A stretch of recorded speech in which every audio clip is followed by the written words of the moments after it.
আল্লাহু আকবার,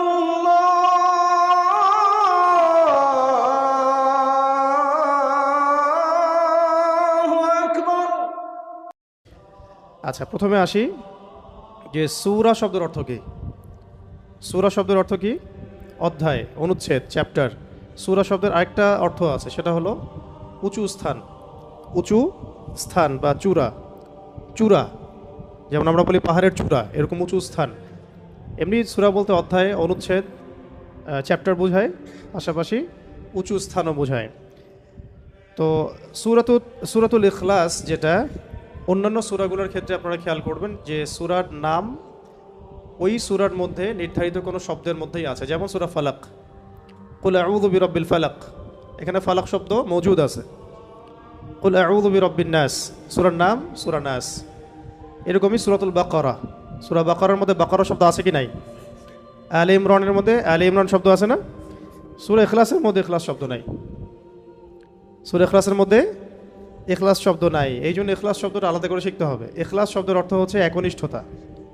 ইখলাস শব্দের অর্থ একনিষ্ঠতা। প্রথম একটা কিস্সা বললাম, ওখানেও তো একটু ইশারা পাওয়া গেছে। ইখলাস শব্দের অর্থ হচ্ছে একনিষ্ঠতা, একাগ্রতা। আরও ভালো বাংলা কি হতে পারে? নিরঙ্কুশ, বা কি হতে পারে? নির্ভেজাল। হ্যাঁ, আন্তরিকতাও হতে পারে। একনিষ্ঠতাই সবচেয়ে সুন্দর শব্দ হচ্ছে। ইখলাস মানে একনিষ্ঠতা, মানে যেখানে কোনো ভেজাল নাই, ভেজাল মুক্ত, নিরঙ্কুশ কোনো বিষয়। তো ইখলাস শব্দটা প্রথমে মাক্কি না মাদানী এটা জানা দরকার। আল কোরআনের সূরাগুলো কতভাবে ভাগ করা যায়? দুই ভাগে। একটা হচ্ছে মাক্কি সূরা, এগুলো হলো মাদানী সূরা। মাক্কি সূরা কাকে বলে? যে সূরাগুলো হিজরতের আগে নাজিল হয়েছে সেগুলো মাক্কি সূরা। মাক্কি সূরার বিষয়বস্তু কি কি হয় সাধারণত? গত দার্সে বলেছিলাম তাওহীদ, রিসালাত, আখিরাত। তাওহীদ, রিসালাত, আখিরাত। মাদানী সূরাগুলোতে এগুলোর পাশাপাশি হুকুম, আহকাম, বিধিবিধান, হুদুদ, কিসাস এগুলো থাকে। ঠিক আছে, এগুলোর মাদানী সূরা। মাদানী সূরার সংখ্যা 28টা, মাক্কি সূরার সংখ্যা 86টা। তো এই সূরাটা মাক্কি না মাদানী, এটা নিয়ে ইখতিলাফ আছে। এটা নিয়ে ইখতিলাফ শব্দের অর্থ মত পার্থক্য। ইখতিলাফ মানে মত পার্থক্য। এই বিষয়গুলো জানতে হবে আমাদের। জবানের মধ্যে আরবি টার্মগুলোকে স্মুথলি যেন আসে, অর্থগুলো যেন বুঝতে পারি, এই জন্য আরবিগুলো ব্যবহার করা হচ্ছে। তো এখানে মতপার্থক্য আছে সাহাবায়ে কেরামদের মধ্যে। তবে এটাকে সমন্বয় করা যায় এভাবে যে এমন হতে পারে যে সূরাটা দুই জায়গাতেই নাজিল হয়েছে, মক্কাতেও মদিনাতেও। যেমন একটা ঘটনা আছে, সেটা হলো আব্দুল্লাহ বিন মাসউদ রাদিয়াল্লাহু আনহু থেকে। আব্দুল্লাহ বিন মাসউদ রাদিয়াল্লাহু আনহুকে কিন্তু বিশিষ্ট সাহাবী তিনি, এবং কোরআনের যারা রাইসুল মুফাসসিরিন, মানে কোরআনের সবচেয়ে বড় তাফসীর কারক, ব্যাখ্যাকারক সাহাবী, তাদের মধ্যে তিনি একজন। আব্দুল্লাহ বিন মাসউদ রাদিয়াল্লাহু আনহু। আবু জেহেলের গর্দান কেটে নিয়ে আসছিলেন যে সাহাবী। আব্দুল্লাহ বিন মাসউদ কোন সাহাবী? আবু জেহেলের বদর যুদ্ধে গর্দান কেটে নিয়ে আসছিলেন যে সাহাবী। আবু জেহেলকে তো প্রথমে একেবারে শেষ করে ফেলছিলেন দুজন আনসারি সাহাবী, তরুণ তরুণ আনসারি সাহাবী, দুই মুআজ রাদিয়াল্লাহু আনহুমা।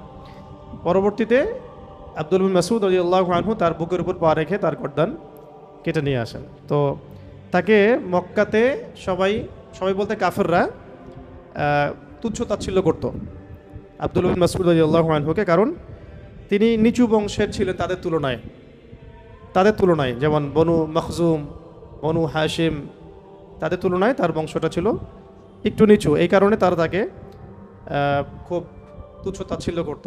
এবং তার পায়ের ব্যাপারে একটা কথা আছে যে তার পাটা একটু চিকন ছিল, সরু ছিল। এই কারণে অনেকে হাসাহাসি করত। নবী সাল্লাল্লাহু আলাইহি ওয়াসাল্লাম তার পায়ের ব্যাপারে একটা রেওয়ায়াত আসছে কিন্তু, যে এই পায়ের ওজন মিজানে বহু ভারী হবে। ওই পা আবু জেহেলের বুকের উপর দিয়েই তিনি তার গর্দান কেটে নিয়ে আসছেন। তো তিনি রাইসুল মুফাসসিরিনদের একজন, আব্দুল বিন মাসউদ রাদিয়াল্লাহু আনহু, এবং বলিষ্ঠ সাহাবী। আপনারা অনেকগুলো হাদিস দেখতে পারবেন তার থেকে রেওয়ায়াত হয়েছে। এবং আরেকজন সাহাবী যে উবাই ইবনে কাব কোন সাহাবী? যাকে ওমর রাদিয়াল্লাহু আনহু তারাবির সালাত পড়তে বলেছিলেন, মনে আছে? তারাবির অধ্যায় যখন আসবে তখন আলোচনা আসবে আর কি, যে তারাবির সালাতের জামাত করে তাকে ইমামতির দায়িত্ব দেওয়া হয়েছিল। কোন সাহাবীকে? উবাই বিন কাব রাদিয়াল্লাহু আনহু। তিনি খুব সুন্দর তেলাওয়াত করতে পারতেন। তো এখন তারা দুজন বর্ণনা করেছেন যে মক্কাতে যখন আবু জেহেল, আবু লাহাব, উতবা সাহেবারা তারা যে ইলাহের উপাসনা করতে অভ্যস্ত, যেমন লাত, উজ্জা, হুবল, মানাত, যেগুলোকে দেখা যায় না, যেগুলোকে দেখা যায়, যেগুলোর সামনে তারা নজর মানত পেশ করে, এইরকম তারা আল্লাহ পাকের পরিচয় জিজ্ঞাসা করছিল যে আমরা তো লাত, উজ্জা, হুবল, মানাতের ইবাদত করি, লাত এমন, উজ্জা এমন, হুবল এইরকম, মানাত এইরকম, তোমার আল্লাহ কেমন, তোমার আল্লাহ কেমন, তার পরিচয় দাও আমাদেরকে। তখন আল্লাহ রাব্বুল আলামিন সূরাতুল ইখলাস নাজিল করেন। এর অর্থে আমরা তো আসতেছি একটু পরে ইনশাআল্লাহ। এখানে আল্লাহ পাকের পরিচয় দেওয়া হয়েছে, এখানে আল্লাহ পাকের পরিচয় দেওয়া হয়েছে। আল কোরআনের পুরো কোরআনটাতে যদি আপনি ঘাটেন, এই পুরো কোরআনটা ঘেটে আল্লাহ পাকের যে পরিচয়টা আপনি পাবেন সেটা সূরা ইখলাসে দেওয়া হয়েছে। আবার আমরা যে বলি যে আল কোরআনের 3টা পার্ট, 3 ভাগে ভাগ করা যায় আল কোরআনকে। এক ভাগ হচ্ছে তাওহীদ, এক ভাগে কি তাওহীদ, ওই এক ভাগ তাওহীদের পুরোটাই আপনি সূরা ইখলাসের মধ্যে পাবেন। এটাকে 2 ভাগে ভাগ করা হয়েছে লেকচারটাকে, এই কারণে যে আমরা পরের অংশে তাওহীদ এবং শিরকের পুরো আলোচনা বিস্তারিত আনবো ইনশাআল্লাহ। আচ্ছা, এরপরে আসেন, এই দুজন সাহাবী রিওয়ায়াত করেছেন যে এটা মাক্কি সূরা, এটা মাক্কি সূরা। মক্কায় আবু জেহেল, আবু লাহাবরা এইভাবে যখন তর্ক করছিল, আল্লাহ রাব্বুল আলামিন এইভাবে সূরা ইখলাস নাজিল করেন। আর একজন সাহাবী আব্দুল্লাহ ইবনে আব্বাস রাদিয়াল্লাহু আনহু, আব্দুল্লাহ ইবনে আব্বাস রাদিয়াল্লাহু আনহু, উনিও বিখ্যাত সাহাবী, রাসূল সাল্লাল্লাহু আলাইহি ওয়াসাল্লামের চাচাতো ভাই আব্বাস রাদিয়াল্লাহু আনহু ছেলে। তো আব্দুল্লাহ ইবনে আব্বাস রাদিয়াল্লাহু আনহুকেও কিন্তু রাইসুল মুফাসসিরিন ধরা হয়। তিনি ছিলেন অনেক বড় একজন মুফাসসিরিন সাহাবীদের মধ্যে। তার ব্যাপারে রাসূল সাল্লাল্লাহু আলাইহি ওয়াসাল্লাম খাস করে দোয়া করেছিলেন। ঘটনাটা এমন ছিল যে একদিন নবী সাল্লাল্লাহু আলাইহি ওয়াসাল্লাম ওযু করছিলেন রাতের বেলা তাহাজ্জুদের সালাতের জন্যে। ওযু করার আগে মানুষ তো একটু ওয়াশরুমে যায়, তিনি ওয়াশরুম থেকে বের হয়ে এসে দেখেছেন কেউ তার জন্য পানি রেখে দিয়েছে, কেউ তার জন্য ওযুর পানি রেখে দিয়েছে। তখন তিনি জিজ্ঞাসা করেছিলেন যে কে আমার জন্য পানি রেখেছে। তখন আব্দুল্লাহ বিন আব্বাস রাদিয়াল্লাহু আনহু বলেছেন, আমি রেখেছি। নবী সাল্লাল্লাহু আলাইহি ওয়াসাল্লাম তখন তাকে খুশি হয়ে কাছে ডেকে বুকের সাথে জড়ায় ধরেন এবং তার বুকে হাত রেখে দোয়া করে দেন যে আল্লাহুম্মা ফাক্কিহহু ফিদ্দীন ওয়া আল্লিমহু তা'ওয়িল। দোয়াটা হচ্ছে আল্লাহুম্মা ফাক্কিহহু ফিদ্দীন ওয়া আল্লিমহু তা'ওয়িল। আল্লাহ তাকে দ্বীনের গভীর বুঝ দান করুন এবং তাকে কোরআনের ব্যাখ্যার তৌফিক দান করেন। তা'ওয়িল মানে ব্যাখ্যা করা, ইন্টারপ্রিটেশন, আমরা যেটা ইংরেজিতে বলি কি ইন্টারপ্রিটেশন। তো এটা হলো রাসূল সাল্লাল্লাহু আলাইহি ওয়াসাল্লামের খাস দোয়া। এই দোয়ার বদৌলতে তিনি রাইসুল মুফাসসিরিন হয়ে গেছেন। যদি আপনারা কখনো হজ-উমরা করতে যান, সেখানে তায়েফ সফর থাকে, অনেকে যায় তায়েফে। তায়েফে আব্দুল্লাহ বিন আব্বাস রাদিয়াল্লাহু আনহুর মসজিদ আছে যেখানে তিনি দার্স দিতেন, সেখানে তার বাসা আছে এখনও, ওখানে তার কবর ওখানেই আছে। ওখানে গেলে এটা জিয়ারা করতে পারবেন ইনশাআল্লাহ, ঠিক আছে? তো উনি বলেছেন যে মদিনা ইহুদিরা একবার এসে রাসূল সাল্লাল্লাহু আলাইহি ওয়াসাল্লামকে জিজ্ঞাসা করেছেন। তাদের ভাষণ এরকম ছিল যে আল্লাহ পাক তো ফেরেশতাদেরকে আলো দিয়ে সৃষ্টি করেছেন, নূর দিয়ে। ইবলিসকে মানে জিন জাতিকে আল্লাহ সৃষ্টি করেছেন আগুন দিয়ে। আল্লাহ পাক আসমানকে সৃষ্টি করেছেন ধোঁয়া দিয়ে, ধূম্র দিয়ে। আর জমিন সৃষ্টি করেছেন হচ্ছে পানির ফেনা দিয়ে। এটা বলছিল কে? ইহুদিরা বলছিল। ইহুদিরা এগুলো জানলো কিভাবে? তারা তো আহলে কিতাব, তাদের ওই কিতাবে তো অনেক মানে ওহী এসেছে এই পর্যন্ত, এবং সবচেয়ে বেশি নবী আসছে তো বনু ইসরাইলের মধ্যেই।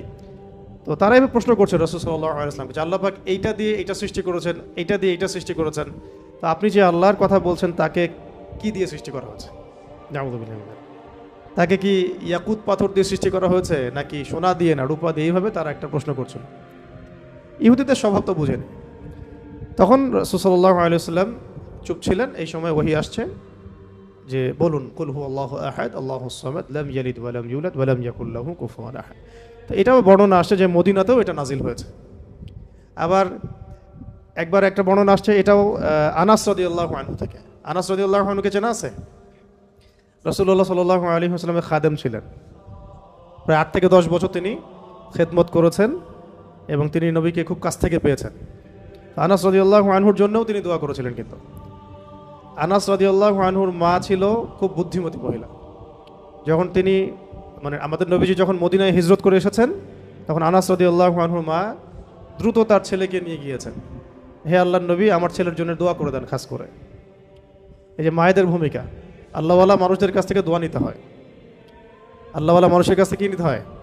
দোয়া নিতে হয়। দোয়া দিয়ে অনেক কিছু হয়, বরং দোয়া দিয়েই অনেক কিছু হয়। পরে যে তৌফিকটা, মানে ধরেন কেউ আপনার জন্য দোয়া করে দিয়েছে, কোনো বুজুর্গ ব্যক্তি, আল্লাহর ওলি, হয়তো ওই দোয়ার বরকতেই আপনি ওই তৌফিক পাবেন, সেই এনার্জি পাবেন, সেই লাইব্রেরি পাবেন, সেই সোহবত পাবেন, সেই বই পাবেন, সেই ফুরসত পাবেন, যাতে করে আপনি বড় আলেম হতে পারেন। সব কিছু এর সাথে রিলেটেড হবে আর কি। তো আনাস রাদিয়াল্লাহু আনহু মা এইভাবে জিজ্ঞাসা করলেন, ইয়া রাসূলুল্লাহ, আমার ছেলের জন্য দোয়া করে দেন। তো তার জন্য নবী সাল্লাল্লাহু আলাইহি ওয়াসাল্লাম দোয়া করেছিলেন, আল্লাহুম্মা বারিক লাহু ফিমা আতাইতাহু। এরকম ছিল হয়তো বা দোয়াটা। আরেকটা বর্ণনা পাওয়া যায়, আল্লাহুম্মা বারিক ফি হায়াতিহি ওয়া ফি রিজকিহি ফি মানিহি ওয়া আমালিহি আও কামা ক্বালা আলাইহিস সালাম। অর্থ হচ্ছে যে, হে আল্লাহ, আপনি তার মধ্যে বরকত দান করেন। আল্লাহ, আপনি তার মধ্যে বরকত দান করেন, তার রিজিকে, আহলে, পরিবারে, জানে মালে আপনি বরকত দান করেন। কয়েকটা জায়গায় কয়েক রকম আসছে আর কি। তো আমরা বলি না বারাকাল্লাহু ফিক, এরকম। তো এই বরকতে আনাস রাদিয়াল্লাহু আনহুর এমন অবস্থা হয়েছিল যে মদিনায় কারো বাগানে খেজুর না ধরলেও তার বাগানে খেজুর ধরত। এবং তিনি বলতেন যে তিনি সবচেয়ে শেষে ইন্তেকালকারী সাহাবীদের একজন, লম্বা নেক হায়াত পেয়েছেন, প্রায় 100 বছরের ঊর্ধ্বে তিনি বেঁচেছেন আনাস রাদিয়াল্লাহু আনহু। এবং ইসলামের এই প্রথম স্বর্ণযুগ তিনি পেয়েছেন।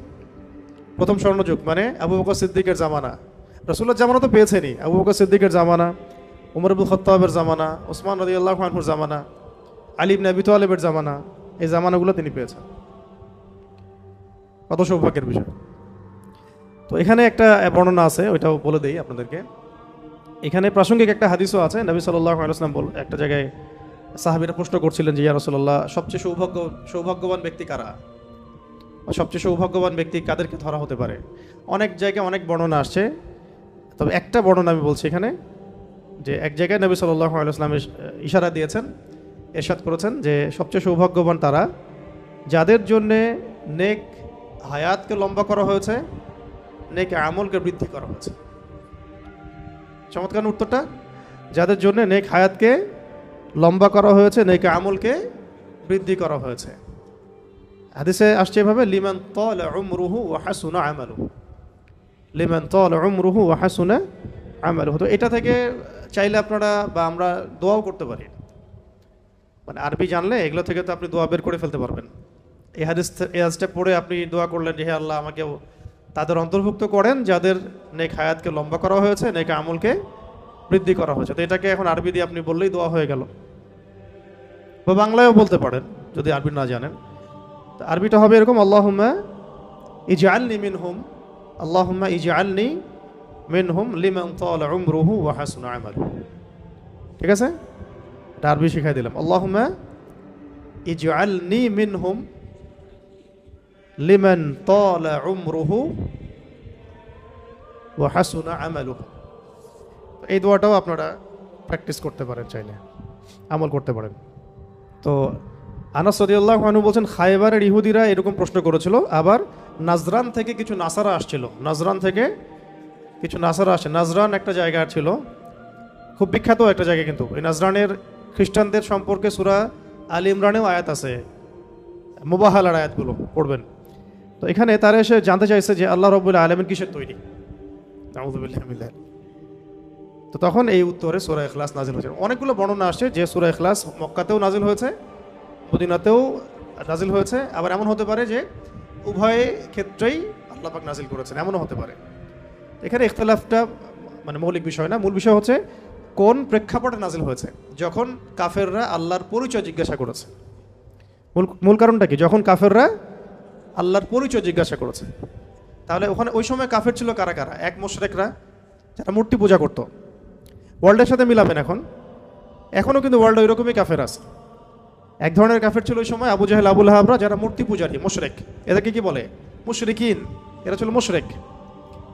এক প্রকার কাফের ছিল যারা ছিল প্রকৃতি পূজারী, গাছপালা, চন্দ্র সূর্য এগুলো উপাসনা করত। এরাও মুশরিক। আর এক প্রকার ছিল আহলে কিতাবদের মধ্যে ইহুদিরা, যারা ওজায়ের আলাইহিস সালামকে আল্লাহর পুত্র মনে করত। সূরা তাওবার মধ্যে আয়াত আছে না, ওয়াকালাতিল ইয়াহুদু উযাইরুন ইবনুল্লাহ ওয়াকালাতিন নাসারাল মাসীহু ইবনুল্লাহ। সূরা তাওবার মধ্যে দেখবেন, তো আল্লাহ পাক উভয়কে ধ্বংস হোক বলেছেন, কাতালাহুমুল্লাহ, আল্লাহ এদেরকে ধ্বংস করুক। এখন তো ইহুদিরা এভাবে ওজায়ের আলাইহিস সালামকে আল্লাহর পুত্র সাব্যস্ত করত এবং ফেরেশতাদেরকে আল্লাহর কন্যা মনে করত। নাউযুবিল্লাহ। ঠিক আছে। আবার ঈসা আলাইহিস সালামকে আল্লাহর পুত্র মনে করত খ্রিস্টানরা, নাসারারা। খ্রিস্টানরা ঈসা আলাইহিস সালামকে আল্লাহ পাকের পুত্র মনে করত। আরেক প্রকার কাফের ছিল আরবের মধ্যে, এদেরকে বলতো মাজুস। কি বলতো? মাজুস। মাজুস মানে হচ্ছে অগ্নি পূজারী। মাজুস মানে অগ্নি পূজারী। তাহলে কয় শ্রেণীর কাফের পেলেন? এক তো পুরো মুশরিক, মূর্তি পূজারী। এই ওয়ার্ল্ডে আছে, আমাদের রাষ্ট্রেও আছে, প্রতিবেশীতেও আছে। ঠিক আছে না? 2 নম্বর হচ্ছে প্রকৃতি পূজারী। প্রকৃতি পূজারীও কিন্তু আমাদের সমাজে আছে। এক প্রকার ছিল কাফের, ওই সময় নাস্তিকও ছিল। এই দলিলটা সূরা মুমিনুনের মধ্যে আছে। এক প্রকার নাস্তিক ওই সময় ছিল। আমরা তো মনে করি যে নাস্তিকতাটা আসছে মনে হয় এই মডার্ন যুগেই। আসলে এমন না বিষয়টা। এক প্রকার কাফের ছিল ওই সময়ও, যারা বলতো যে ইন হিয়া ইল্লা হায়াতুনা দুনিয়া নামুতু ওয়া নাহইয়া ওয়া মা নাহনু বিমাবউসিন। সূরা মুমিনুন পড়তে গেলে এটা পাবেন। তারা বলতো যে এই দুনিয়াই আমাদের জন্য সবকিছু, আমরা কখনো পুনরুত্থিত হব না, এখানেই আমরা বাঁচি, এখানেই মরি। তারা কোনো ঈশ্বরে বিশ্বাস করতো না, মানে আল্লাহ বিশ্বাস করতো না। এটা নাস্তিকতা তো এখন ওয়ার্ল্ডে আছে। এক প্রকার ছিল ইহুদি কাফের, যারা বিশ্বাস করতো ওজায়ের আলাইহিস সালাম আল্লাহ পাকের পুত্র, নাউযুবিল্লাহ। ফেরেশতাদেরকে তারা আল্লাহর কন্যা মনে করতো, নাউযুবিল্লাহ। হ্যাঁ, আর খ্রিস্টানরা মনে করতো যে ঈসা আলাইহিস সালাম আল্লাহ পাকের পুত্র। তো এই কনসেপ্টগুলো তৎকালীন সময় ছিল, এখনও এই ওয়ার্ল্ডে তারা এইভাবেই আছে। এই জন্য এদেরকে বলা হয় মাগদুব এবং দাল্লিন। এই জন্য সূরা ফাতিহা আমরা পড়ি যে গায়রিল মাগদুবি আলাইহিম ওয়ালাদ দাল্লিন। আল্লাহ মাগদুবদের অন্তর্ভুক্ত করো না আমাদেরকে, মানে ইহুদিদের অন্তর্ভুক্ত করো না, দাল্লিন এবং নাসারাদের অন্তর্ভুক্ত করো না। এই জন্য ইব্রাহিম আলাইহিস সালাম সম্পর্কে কথা আসলে দেখবেন এই তিনটাই মেনশন করা হয়। মা কানা ইব্রাহিমু ইয়াহুদিয়্যান ওয়ালা নাসরানিয়্যা ওয়ালাকিন কানা হানিফান মুসলিমা, ওয়ালাকিন কানা হানিফান মুসলিমা। আরেকটা সূরা আছে ওয়ামা কানা মিনাল মুশরিকিন। তাহলে ইব্রাহিম আলাইহিস সালাম ইহুদি ছিল না, নাসারা ছিলেন না, এবং তিনি মূর্তি পূজারীও মুশরিকও ছিলেন না, তিনি ছিলেন একনিষ্ঠ মুসলিম। তো এই কারণে আকীদা পরিষ্কার করে ফেলতে হবে আর কি। এই ওয়ার্ল্ডের মধ্যে শুধুমাত্র মুসলিমরাই আল্লাহ রাব্বুল আলামিনকে এক সাব্যস্ত করে, আহাদ সাব্যস্ত করে, আহাদ, এবং তাকে মুসলিমরাই শুধু আস-সামাদ সাব্যস্ত করে। এবং আমরাই বিশ্বাস করি তিনি কাউকে জন্ম দেন নাই, লাম ইয়ালিদ ওয়ালাম ইউলাদ, এবং আমরাই বিশ্বাস করি ওয়ালাম ইয়াকুল লাহু কুফুয়ান আহাদ, তার সমতুল্যর কিছু নাই। তো এটা কিন্তু অন্য কোনো ধর্মের মধ্যে এই কনসেপ্ট নাই, কিন্তু না হিন্দু ধর্মে আছে, না খ্রিস্টান ধর্মে, না বৌদ্ধ ধর্মে, না মাজুস অগ্নি পূজারীদের মধ্যে। তো মাজুস কারা ছিল? পারস্যের মানুষরা মাজুস ছিল। এখনকার ইরাক ইরানের কন্টিনেন্টে ছিল পারস্যের মানুষরা, ওই সময় ওদেরকে মাজুস বলা হতো।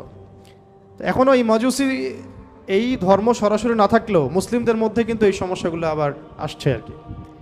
দেখবেন কোনো কালচারাল কোনো প্রোগ্রাম হইলে মোমবাতি প্রজ্বলন হয়। সেদিনও দেখলাম অনলাইনে আমরা মোমবাতি প্রজ্বলন করে গান গাওয়া হচ্ছে।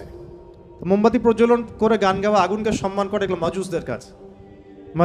মাজুসি ধর্মের এদের সাথে আমাদের যুদ্ধ হয়েছে, ভয়াবহ যুদ্ধ হয়েছে তাদের সাথে। কাদেসিয়ার যুদ্ধ হয়েছে মাজুসিদের সাথে। কাদেসিয়া যুদ্ধের হিস্ট্রি পড়লে দেখবেন 8,500 মুসলিম শহীদ হয়েছে ওই যুদ্ধে। কত হাজার?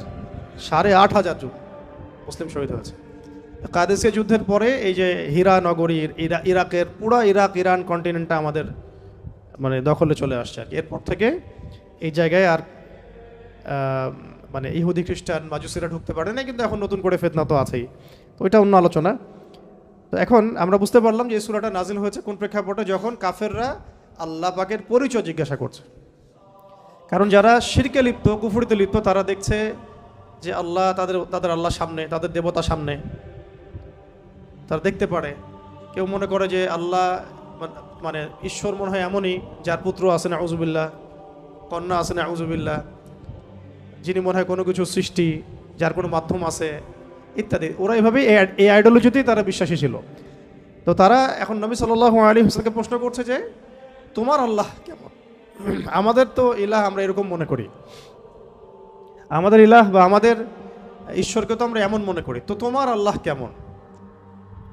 তোমার আল্লাহ এর ডেফিনেশন দাও। তখন আল্লাহ রাব্বুল আলামিন সূরা ইখলাস নাজিল করেন। ইখলাস মানে একনিষ্ঠ খালেস তাওহীদ, খালেস তাওহীদ। এখানে এই সূরার মধ্যে তাওহীদ আছে, খালেস তাওহীদ, যেটা তাওহীদ হচ্ছে আমাদের দ্বীনের মূল ভিত্তি। তাওহীদ নাই, দ্বীনের কোনো কিছুই বাকি নাই। তাওহীদ যার মধ্যে নাই, দ্বীনের কিছুই বাকি নাই। তো তাওহীদ, রিসালাত, আখিরাত, আমাদের দ্বীনের তিনটে স্তম্ভ কি? তাওহীদ, রিসালাত এবং আখিরাত। তো তাওহীদের মূল বুনিয়াদ এই সূরার মধ্যে আল্লাহ পাক নাজিল করে দিয়েছেন। আল্লাহ পাক তখন বললেন বিসমিল্লাহির রহমানির রহিম, কুল, হে নবী আপনি বলে দিন। মুআউযিযাতাইনের সাথে সূরা ফালাক নাসের সাথে ইখলাসও আমল করতে হয় সকাল সন্ধ্যায় এবং রাতে, কিন্তু তাফসীরে আমরা এটা আলাদা করে আলোচনা করছি কারণ প্রসঙ্গটা আলাদা, নাজিলের প্রেক্ষাপটটা আলাদা। আল্লাহ পাক বলছেন কুল, আপনি বলুন হে নবী, হুয়াল্লাহু আহাদ, হুয়া মানে তিনি, হুয়া মানে তিনি, আল্লাহ মানে আল্লাহ, আহাদ মানে এক। কুল মানে বলুন, হুয়া মানে তিনি, আল্লাহ মানে আল্লাহ, আহাদ মানে এক। কি অ্যান্সারটা দিলেন? বলেন, আপনি বলেন হে নবী, আল্লাহ এক। তোমরা যে এতগুলো দেবদেবীর উপাসনা করো, এটা আল্লাহ না। তোমরা যে এরপরে আসতেছে এই আল্লাহ এক বলে সমস্ত বহুত্ববাদীদের ভিত্তি ভেঙে দেওয়া হলো, তাই না? যত বহুত্ববাদী আছে সব ভিত্তি এক শব্দে শেষ করে দেওয়া হলো। বলুন আল্লাহ যিনি হবেন তাকে এক হতে হবে। আর এই সূরা নাজিলের আগে মক্কা একটা ঘটনা ঘটেছিল। সেটা হচ্ছে বেলাল রাদিয়াল্লাহু আনহুকে প্রচণ্ড নির্যাতন করা হচ্ছিল, বিকজ তিনি ইসলাম কবুল করেছিলেন। হ্যাঁ, বেলাল হাবশি রাদিয়াল্লাহু আনহু, যার পায়ের আওয়াজ নবী সাল্লাল্লাহু আলাইহি ওয়াসাল্লাম শুনতেন জান্নাতে গেলে। তা আমরা এটা বলছিলাম আজকে এক জায়গায় আলোচনায় যে নেতা এমন হতে হবে যিনি তার কর্মীদের বা তার অনুসারীদের পায়ের আওয়াজ পর্যন্ত চিনে। আর আমরা এখন অনলাইনে ফ্যান ফলোয়ার্সদেরকে মনে করি যে তারা আমার সাথে একটা রেভলিউশনে গেলে আমার সাথে থাকবে। ফ্যান ফলোয়ার্স দিয়ে রেভলিউশন হয় না, বিপ্লব হয় না। নিবেদিত প্রাণ একনিষ্ঠ মানুষ লাগবে পাশে, আশেপাশে, যাদেরকে আমি চিনি, যাদেরকে আমি দেখেছি, যাদের পায়ের আওয়াজও আমি চিনি। নবী সাল্লাল্লাহু আলাইহি ওয়াসাল্লাম যাদেরকে নিয়ে সমাজ বিপ্লব করেছেন তারা দারুল আরকামে গড়ে উঠেছেন। প্রতিদিন দেখা হতো, সাক্ষাৎ হতো, 5 ওয়াক্ত নামাজে দেখা হতো, তাই না? একে অপরকে জানতেন, বুঝতেন, চিনতেন। আর আমরা এখন ভার্চুয়াল একটা মানে জগৎকে আমাদের অনেক কিছু মনে করি। তো এখানে একটা বিষয় মাথায় দিয়ে দিই আপনাদেরকে, যদি সমাজ বিপ্লবের ফিকির থাকে তাহলে আমাদেরকে কাছাকাছি আসতে হবে। আর কি কাছাকাছি আসতে হবে মানে কাছাকাছি জামাবদ্ধ থাকতে হবে, একে অপরের সাথে কমিউনিকেশন থাকতে হবে, দেখা সাক্ষাৎ থাকতে হবে, ওঠা বসা থাকবে, চলাফেরা থাকবে। এইরকম আমাদের সাপোর্ট করতে পারে অনেক মানুষ, বিদেশ থেকেও অনেকে সাপোর্ট করতে পারে, দেশে ভালো কিছু হতে পারে না। কিন্তু আপনি যে অভ্যুত্থান, বিপ্লব যেগুলো বলছেন শব্দগুলো, বা দিন প্রতিষ্ঠা, আল্লাহর দিন, আল্লাহর জমিন, আল্লাহর দিন কায়েম, এগুলোর জন্য একনিষ্ঠ মানুষ দরকার আশেপাশে। একটা পুরো মানে একটা চেইন অফ কমান্ড দরকার, এক কথা। এটা ছাড়া ভার্চুয়ালি হয় না এগুলা। যাই হোক, ওটা ভিন্ন প্রসঙ্গ। আমরা এখন যেটা বলছিলাম যে বেলাল রাদিয়াল্লাহু আনহুর পায়ের আওয়াজও নবীজি চিনতেন। তিনি কিন্তু যখন তাকে দেখানো হচ্ছে তখন কিন্তু তিনি তাকে দেখেন নাই যে বেলাল রাদিয়াল্লাহু আনহু সামনে হাঁটতেছেন, তার পায়ের খসখস আওয়াজ শুনছেন। ওর কোনো বর্ণনা আসছে খরম যে পড়তাম না আমরা আগে, খটখট খট করে শব্দ হতো, এই আওয়াজ তিনি পাচ্ছিলেন। তো এই আওয়াজ যে বেলাল রাদিয়াল্লাহু আনহুর, তিনি কিভাবে বুঝলেন? তার মানে দুনিয়াতে যখন বেলাল রাদিয়াল্লাহু আনহু তার আশেপাশে চলছেন, তার আওয়াজ তো তিনি শুনতে পাচ্ছেন, দেখছেন, এবং আল্লাহ পাক তাকে জানিয়ে দিচ্ছেন এটা বেলাল রাদিয়াল্লাহু আনহুর মর্তবা, মাকাম। তো এটাকে একদিন বলেছিলাম না, তিনি ওযু করতেন, ওযু করে 2 রাকাত নামাজ পড়তেন। যখন ওযু ভেঙে যাইতো তখন নতুন করে ওযু করতেন এবং 2 রাকাত তাহিয়াতুল ওযুর নামাজ পড়তেন। এই জন্যে বেলাল রাদিয়াল্লাহু আনহুকে এইরকম জান্নাতে মাকাম দেওয়া হয়েছে। এটা একটা খাস আমল আর কি। শুধু এই জন্যই না, তার তো তাওহীদ, রিসালাত, আখিরাত, দ্বীন ইসলামের বিষয়গুলো, দাওয়াত, জিহাদ সব তো আছেই। এটা খাস খুসুসি আমল। আমরা বলি না সবার কিছু খুসুসি আমল থাকে, এটা একটা খুসুসি আমল ছিল বেলাল রাদিয়াল্লাহু আনহু। তো বেলাল রাদিয়াল্লাহু আনহুকে উমাইয়া বিন খালাফ, কি নাম? উমাইয়া বিন খালাফ মারাত্মক অত্যাচার করেছিল, মারাত্মক। মানে এটা তো আসলে বললে বোঝানো যাবে না। মানে একটা মানুষকে মারতে মারতে রাস্তা দিয়ে নিয়ে যাওয়া, গলার মধ্যে রশি টেনে ছেঁচড়ানো, পাথর দিয়ে চাপা দেয়া, বালুর মধ্যে শুইয়ে রাখা। যারা আরবে গিয়েছেন বা যাওয়া আসা করেন তারা ওখানকার গরম সম্পর্কে জানেন, কিছুটা ধারণা আছে। ওই রকম গরমের মধ্যে মরুভূমিতে একজন মানুষকে শুইয়ে রাখা আর উপরে পাথর চাপা দেয়া কত কঠিন বিষয়। বেলাল রাদিয়াল্লাহু আনহুকে বলা হচ্ছিল যে তুমি ধর্ম ত্যাগ করতে হবে না, খালি খালি বলো যে লাতের কসম, উজ্জার কসম, খালি এতটুকু বলো। তোমার আল্লাহকে গালিও দেওয়া লাগবে না, তুমি খালি বলো লাতের কসম, উজ্জার কসম। আর তিনি বারবার বলছিলেন আহাদুন আহাদ, আহাদুন আহাদ। যত মারা হচ্ছে তত বলছেন আল্লাহ এক, আল্লাহ এক, আহাদুন আহাদ। এরপরে সূরা নাজিল হয়ে গেল কাফেরদের প্রশ্নের প্রেক্ষাপটে, বলো আল্লাহ এক, কুল হু আল্লাহু আহাদ। এটার সাথে বেলাল রাদিয়াল্লাহু আনহুর একটা এই আহাদ শব্দটা আল্লাহ পাকের কাছে এতই কবুল হয়ে গেছে যে আল্লাহ পাক নিজের পরিচয় দিচ্ছেন প্রথম, বলো আল্লাহ এক। এই এক শব্দ দিয়ে, আহাদ শব্দ দিয়ে সমস্ত মুশরিকদের, যত দ্বৈতবাদী আছে, বহুত্ববাদী আছে, তাদের সবার ভিত্তিটা ভেঙে দেওয়া হয়েছে। যে একজন সত্তা আল্লাহ হতে পারবে না যদি সে এক না হয়। এখন আপনি হিসাব করে দেখেন যে হিন্দুত্ববাদী যারা বাংলাদেশে, তাদের দেবতাকে একজন, অসংখ্য দেবতা। তারপর যারা বহুত্ববাদী, তাদেরকে দেবতা একজন। যারা নক্ষত্রের পূজা করে, নক্ষত্র কি একটা? সূর্য কি আসলে একটা? এরকম অসংখ্য সূর্য আছে। আমাদের সৌরজগতে আমরা একটা দেখতেছি, এই গ্যালাক্সিতে কত সূর্য আছে? বহু সূর্য আছে। এমন অনেক গ্রহ আছে যে গ্রহগুলোর মধ্যে একাধিক চাঁদ আছে। চাঁদ কি একটা? গাছ কি একটা? নদী কি একটা? পাহাড় পর্বত কি একটা? যার উপাসনা আমি করব তিনি এক হইতে হবে। এমন একজন যার কোনো মানে দ্বিতীয় কোনো সত্তা যার নাই, অদ্বিতীয় তিনি। খেয়াল করে দেখবেন এখানে ওয়াহেদ শব্দ আনা হয় নাই। ওয়াহেদ মানে কিন্তু এক, ঠিক আছে? ওয়াহেদের আবার এরপরে আপনি ইসনান, সালাসা আর এগুলোতে যেতে পারবেন, 2, 3, 4 যেতে পারবেন, কিন্তু আহাদ আলাদাভাবে আনা হয়েছে, এর ওয়াহেদ শব্দটা আনা হয় নাই। এখানে অনেক ব্যাপার আছে। তো এখানে মূল কথা হচ্ছে, প্রথম কথা যে যিনি আল্লাহ হবেন তাকে এক হতে হবে। বা এমন কোনো সত্তা আল্লাহ হওয়ার বা ইলাহ হওয়ার দাবি করতে পারবে না যার বহু বচন আছে, যার ডুপ্লিকেট আছে, যার দ্বিতীয় ভেরিয়েন্ট আছে, ভার্সন আছে, তিনি কখনো আল্লাহ হতে পারবেন না। এখানে সমস্ত মুশরিকদের আল্লাহু আহাদ, হে নবী বলেন আপনি যে তিনি আল্লাহ এক, বলে দিন যে তিনি আল্লাহ এক। আল্লাহু আকবার। তারপরে আচ্ছা, এখানে একটা প্রাসঙ্গিক কথা আছে, পরে ভুলে যাবো না, বলে দিই। মাঝে মাঝে এমন হয় যে কিছু কথা লিখে নিয়ে আসি না, কিন্তু নোট করে আসি না, কিন্তু মনের মধ্যে আসে, চলে আসে, পরে বলবো করে ভুলে যাই আর কি। এখানে একটা আমল আছে, এটা আপনাদেরকে শেখাই দিই। অনেকেই চায় যে আমার দোয়াটা কবুল হোক, সবাই চায় আমার দোয়া কবুল হোক। দোয়া কবুলের তো অনেক শর্ত আছে, তাই না? অনেকগুলো আমল আছে, শর্ত আছে, অনেক সময় আছে, এগুলো মোটামুটি আপনারা জানেন। তো একটা বিষয় আমি বলছি আজকে, একটা দোয়া আছে যে দোয়াটা, যে কথাগুলো দোয়ার শুরুতে বললে এই দোয়াগুলো কবুল হবে ইনশাল্লাহ, এই বিষয়ে আপনি নিশ্চিত থাকতে পারেন।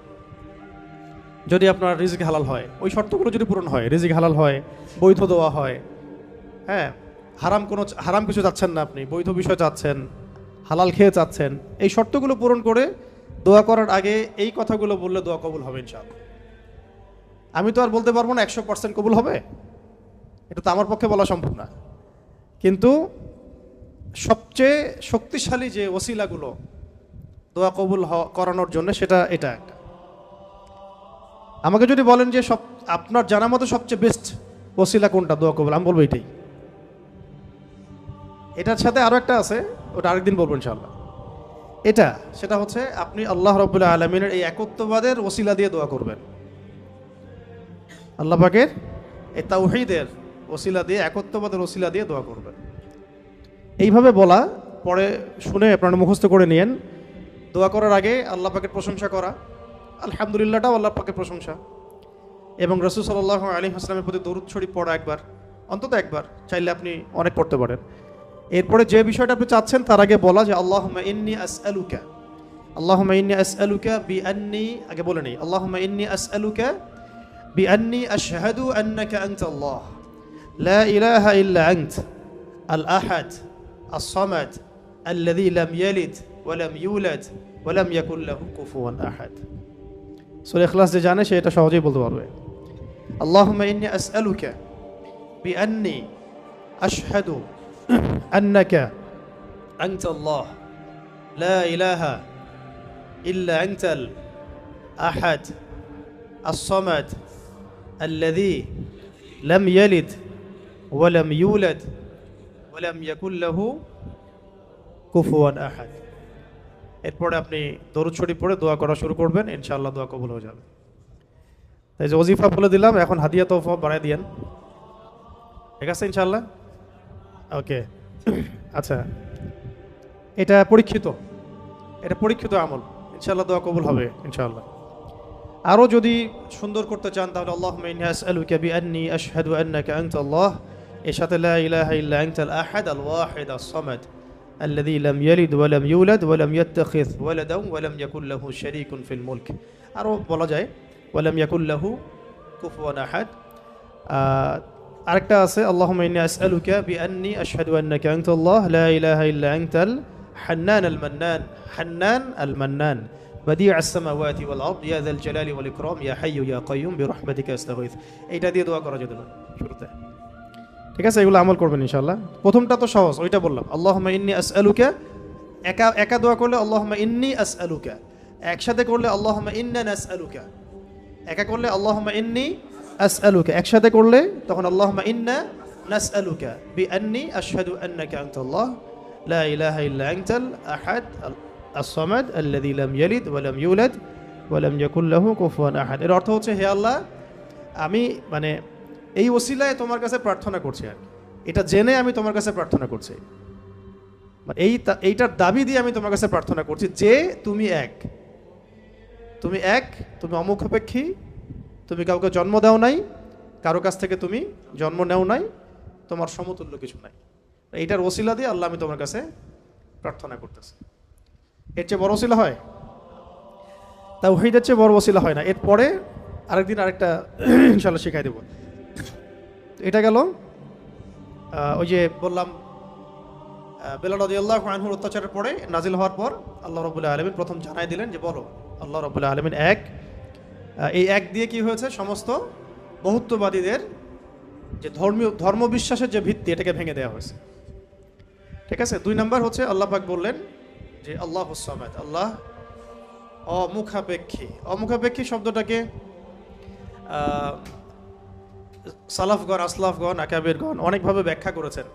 আমি একটু ওইটা পড়ে শোনাই, তাহলে আপনাদের জন্য সুবিধা হবে। অমুখাপেক্ষিতাকে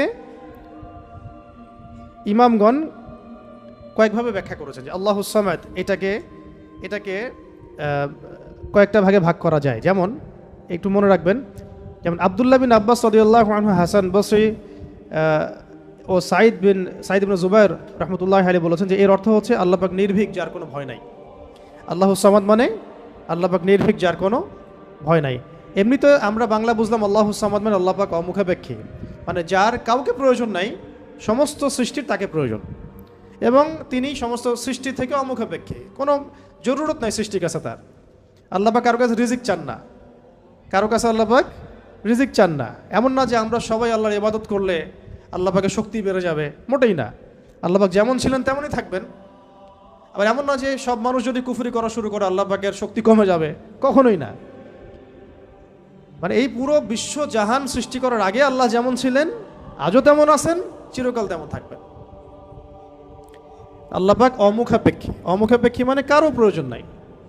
এই জন্য একটা দোয়ায় আমরা বলি না যে আল্লাহুম্মা আকফিনি বিহালালিকা আন হারামিক ওয়া আগনিনি বিফাদলিক আম্মান সিওয়াক, মানে আল্লাহ আপনি আপনার হালাল দিয়ে হারাম থেকে আমাকে বাঁচায় দেন, এবং আপনি ছাড়া বাকি সমস্ত বিষয় থেকে আমাকে অমুখাপেক্ষী রাখেন।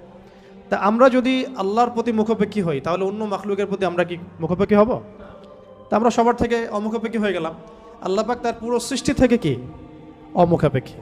এটাকে আস-সামাদ শব্দ দিয়ে ব্যাখ্যা করা হয়েছে। তো ইমাম আব্দুল্লাহ বিন আব্বাস রাদিয়াল্লাহু আনহুর ব্যাখ্যায় বললাম যে এটা বলা হচ্ছে যে তার কোনো ভয় নাই, তিনি নির্ভীক, তার কোনো হয় নাই। ইমাম শাআবী রাহমাতুল্লাহি আলাইহি বলেন যে সামাদ হচ্ছেন তিনি যিনি পানাহার করেন না। এক এক স্কলার এক একভাবে আসলাফগণ ব্যাখ্যা করেছেন। ইবনে জুবাইর রাদিয়াল্লাহু রাহমাতুল্লাহি আলাইহি বলেন যে সামাদ শব্দের অর্থ হচ্ছে তিনি সমস্ত গুণ এবং কর্মে নিখুঁত, তিনি সমস্ত গুণ এবং কর্মে নিখুঁত। হযরত কাতাদা রাহমাতুল্লাহি আলাইহি বলেন যে সমগ্র সৃষ্টি জগৎ ধ্বংস হওয়ার পর যিনি বাকি থাকবেন তিনি হচ্ছেন আস-সামাদ।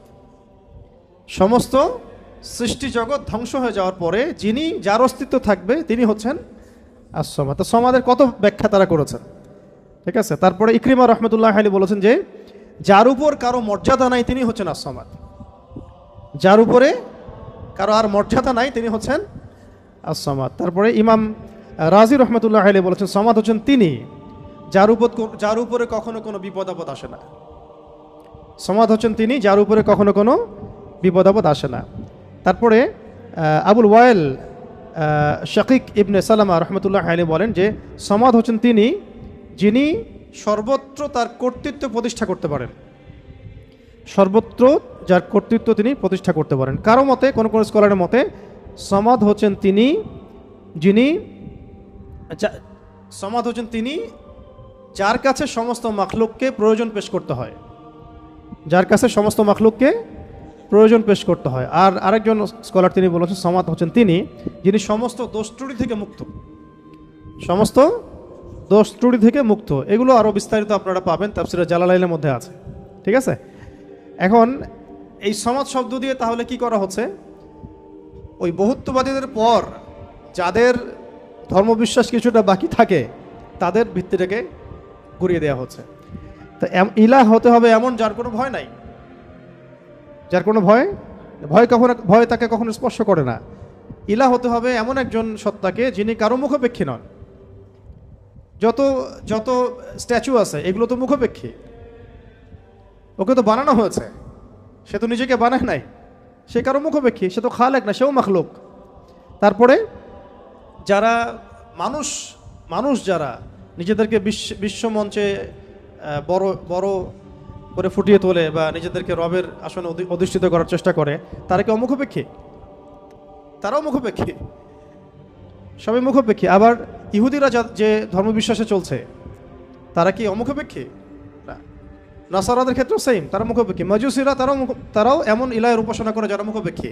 শুধুমাত্র মুসলিমরাই এমন একজন ইলাহের উপাসনা করে বা ইবাদত করে, উপাসনা না ইবাদত করে, যিনি অমুখাপেক্ষী, সমস্ত ত্রুটি থেকে মুক্ত, বিচ্যুতি থেকে মুক্ত, যিনি সমস্ত দোষ ত্রুটি থেকে মুক্ত, যিনি হচ্ছেন কারো কাছে কিছু চান না, সবাই তার কাছে চায়, যাকে কখনো বিপদ আপদে স্পর্শ করে না, যিনি পানাহার করেন না, যিনি তার সৃষ্টি এবং কর্মে নিপুণ এবং যার উপরে কারো কোনো মর্যাদা নাই। এবং যখন সৃষ্টি জগৎ ধ্বংস হয়ে যাবে যিনি বাকি থাকবেন তিনি হচ্ছেন আল্লাহ রাব্বুল আলামিন। এখানে আস-সামাদ শব্দের অনেক গভীর কথা আছে, ব্যাখ্যা আছে আর কি। এগুলো নিয়ে ইনশাল্লাহ আমরা আরও পরের সেশনে করবো ইনশাল্লাহ। আজকে আমরা একটু কোড আলোচনা করতেছি। 3 নম্বরে আল্লাহ রাব্বুল আলামিন বলেছেন যে বলুন হে নবী যে আল্লাহ তিনি লাম ইয়ালিদ ওয়া লাম ইউলাদ। বলুন তো, সামনে কমন নেওয়া হয়েছে, কুল বলুন আল্লাহ এক, আল্লাহুস সামাদ, আল্লাহ আস-সামাদ, আল্লাহ অমুখাপেক্ষী। আপনি বলে দিন হে নবী যে লাম ইয়ালিদ ওয়া লাম ইউলাদ। লাম ইয়ালিদ তিনি জন্ম দেন নাই, লাম ইয়ালিদ মানে তিনি জন্ম দেন নাই। এটা দিয়ে কাদের ভিত্তি ভেঙে দেওয়া হলো? ওই যে ইহুদি খ্রিস্টানদের, যারা আল্লাহর পুত্র সাব্যস্ত করে, কন্যা সাব্যস্ত করে, ওদের ধর্মবিশ্বাসের ভিত্তি ভেঙে দেওয়া হলো। লাম ইয়ালিদ তিনি জন্ম দেন নাই। তো এমন একজন সত্তাকে আল্লাহ হতে হবে যিনি কাউকে জন্ম দেন না কখনো। আমরা এই দুনিয়াতে যা দেখছি সব কিছু কিন্তু জন্মিত বা জন্ম দিচ্ছে বা জন্মিত। মানুষের কথা বলেন, আপনি যে কোনো মাখলুকের কথা বলেন, এমনকি প্রকৃতির যে বিষয়গুলো আমরা দেখি এগুলো তো জন্মিত আর কি, মাখলুক, এগুলো কোনো না কোনো জায়গা থেকে আসছে। তো আল্লাহ রাব্বুল আলামিন হতে হলে এমন একজন সত্তা হতে হবে যিনি কাউকে জন্ম দেন নাই। ওয়ালাম ইউলাদ, এটা আরও কঠিন। কেউ জন্ম দেয় না সেটা একটা হতে পারে, একজন ধরেন মহিলা আছে জন্ম দেয় নাই সন্তান, তো সে তো কারো কাছ থেকে জন্মিত হয়েছে। দেখে দুইটা রাস্তাই বন্ধ করে দেওয়া হলো যে আল্লাহ হতে হবে এমন একজন সত্তাকে যিনি না জন্ম দিয়েছেন না কারো কাছ থেকে জন্ম নিয়েছেন। এটা আরও কঠিন, এবং এই কাঠিন্যের মধ্যে কোনো সত্তা পড়তে পারে না আল্লাহ ছাড়া। এই মানদণ্ডে আল্লাহ ছাড়া অন্য কোনো সত্তা কখনো পড়তে পারে না, যিনি জন্ম দেন নাই, কারো কাছ থেকে জন্মও নেন নাই। অনেকে প্রশ্ন করে যে অনেকের মধ্যে ওয়াসওয়াসা আসে যে এই বিশ্বজাহান আল্লাহ সৃষ্টি করেছেন, আল্লাহকে কে সৃষ্টি করেছেন? নাউযুবিল্লাহি মিন যালিক। নবী সাল্লাল্লাহু আলাইহি ওয়াসাল্লাম বলেছেন, যখনই এমন কোনো চিন্তা আসবে, এই চিন্তা শয়তান ঢুকিয়ে দেয়, যখনই এমন কোনো চিন্তা আসবে সেজন্য পরে আউযু বিল্লাহি মিনাশ শাইতানির রাজিম, এবং ঈমান পাকাপোক্ত করার জন্য যেন পরে আমানতু বিল্লাহি ওয়া রুসুলিহি, আমানতু বিল্লাহি ওয়া রুসুলিহি, রুসুলিহি বহুবচন, আমানতু বিল্লাহি ওয়া রুসুলিহি। আল্লাহকে যদি কেউ জন্ম দিত বা আল্লাহ যদি কোনো জায়গা থেকে সৃষ্টি হতেন, তাহলে যে স্রষ্টা তিনি তো আল্লাহ হতেন, তাই না? আল্লাহ যদি নাউযুবিল্লাহ কারো কাছ থেকে সৃষ্টি হতেন, তাহলে তো তিনি আল্লাহ হতেন না। এমন একজন সত্তাকে আল্লাহ হতে হবে যিনি সৃষ্টি নন, যাকে কেউ সৃষ্টি করে নাই, বরং তার কাজ সৃষ্টি করা। এটা তো আপনি কার্যকারণ তত্ত্ব থেকে বলছেন, এটা ফিলোসফিতে একটা তত্ত্ব আছে, কার্যকারণ তত্ত্ব। মানে তত্ত্বটা হচ্ছে এরকম, ইউনিভার্সিটিতে আমাদেরকে একটু পড়ানো হয়েছিল আর কি, যে প্রত্যেকটা কাজের পিছনে একটা কারণ থাকে। আসলে তাই, কিন্তু প্রত্যেকটা কাজের পিছনে একটা কারণ আসলেই থাকে। শয়তানির পিছনেও কোনো না কোনো কারণ তো আছে, কেন শয়তানি করতেছে, এটা কারণ তো আছে। প্রত্যেকটা কাজের পিছনে একটা কারণ থাকে। এই তত্ত্বটাকে তারা বলতো কার্যকারণ তত্ত্ব আর কি। তো এই তত্ত্ব থেকে তারা এই প্রশ্নটা উত্থাপন করেছে যে তাহলে আল্লাহকে কে সৃষ্টি করেছে? ঠিক আছে, এখানে এই তত্ত্বটা নিজেই তার দোষে ত্রুটিযুক্ত আর কি। আল্লাহকে যদি কেউ সৃষ্টি করে তাহলে তো সে আল্লাহ হবে, তাকে কেউ সৃষ্টি করলে সে আল্লাহ হবে, তাকে কেউ সৃষ্টি করলে সে আল্লাহ হবে। এইভাবে আপনি কোথায় গিয়ে শেষ করবেন? যেখানে আপনার চিন্তার জগৎ শেষ হবে, সেখান থেকে আল্লাহ রাব্বুল আলামিন শুরু হবেন ইনশাআল্লাহ। ব্যাপারটা এরকম আর কি। তো আল্লাহ রাব্বুল আলামিন কাউকে জন্ম দেন নাই, কারো কাছ থেকে জন্ম নেন নাই, সহজ কথা। আর এখান থেকে ইহুদি এবং খ্রিস্টানদের যে ধর্মভিত্তি, এটাকে একেবারে ভেঙে দেওয়া হয়েছে। ওয়াকালাতিল ইয়াহুদ উযাইরুন ইবনুল্লাহ ওয়াকালাতিন নাসারা আল মাসীহু ইবনুল্লাহ, এটাকে ভেঙে দেওয়া হয়েছে। এবং তারা যে বলতো যে তিন খোদায় যে তারা বিশ্বাস করতো, ট্রিনিটি, এটাকেও ভেঙে দেওয়া হয়েছে। ঠিক আছে, আবার মুশরিকদের ভিত্তিটা তাগেই ভেঙে দেওয়া হয়েছে। এরপরেও যারা বাকি ছিল ওদেরকে আসমাদ দিয়ে ভেঙে দেওয়া হয়েছে। তার সবশেষ ওয়ালাম ইয়াকুল্লাহু কুফুয়ান আহাদ, ওয়ালাম ইয়াকুল্লাহু কুফুয়ান আহাদ। এটা এত কঠিন যে এটা মানে উতরে যাওয়ার মতো আসলে ক্ষমতা আল্লাহ ছাড়া কারোরই নাই, এটা অসম্ভব। ওয়ালাম ইয়াকুল্লাহু কুফুয়ান আহাদ, ওয়া মানে এবং, ওয়া মানে এবং, ইয়াকুন মানে হয়, লাহু মানে তার জন্যে, কুফুয়ান মানে সমকক্ষ বা সমতুল্য, আহাদুন মানে কেউই। এখানে আহাদুন মানে আসলে কেউই।